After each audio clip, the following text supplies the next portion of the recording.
At least 18 children have died in unlicensed daycares in Colorado in the last 10 years. That's what the Colorado Department of Human Services told 9 Wants to Know today after weeks of repeated requests.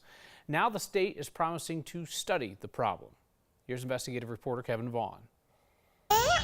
Finding licensed in-home daycare for her daughter Ellie proved tough for Kelsey Matthews. I talked to or checked in with about 10 licensed in-homes here in Parker. But there was a problem. And none of them had room. So she considered an unlicensed daycare. With no place to look up credentials or discipline, she faced a choice. Does somebody stay home and not work? Or do we take the references that we've checked out on her and do we go from there on? She chose the daycare operated by Amanda Anderson, a daycare the Colorado Department of Human Services had repeatedly ordered Anderson to shut down for having too many kids from too many families. And I had no idea.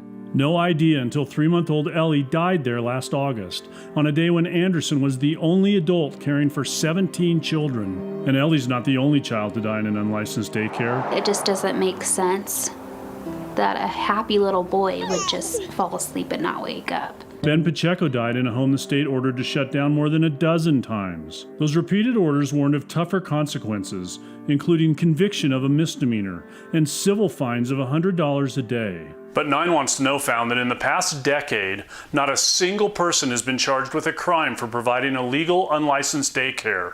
And the Colorado Department of Human Services has not fined a single provider, not one. If a child care facility had violated the law and had been issued cease and desist orders, that should be a transparent situation. State Senator Jesse Danielson wants the legislature to change that. Any parent should be able to see this kind of information publicly. It is public record, but good luck trying to get it. When we asked, Human Services wanted us to pay over $29,000 for a decade of those records, saying it would take 990 hours of staff time. That's nearly 25 full work weeks to tell us which unlicensed daycares they've investigated and ordered to shut down. No family can bear that burden, even if they knew how to go about obtaining the documents. Right now, you can only find out about daycares that are following the rules. We need to create a system where parents can easily access that information. Kevin Vaughn, 9 News. The state does make some information public about daycares, and you can find that in this article on 9news.com. 9 Wants to Know will keep asking how many unlicensed daycares are operating illegally and how many are ignoring orders to close. And we want to hear from you if you had an issue with an unlicensed daycare in Colorado. You can text our investigative team at 303-871-1491.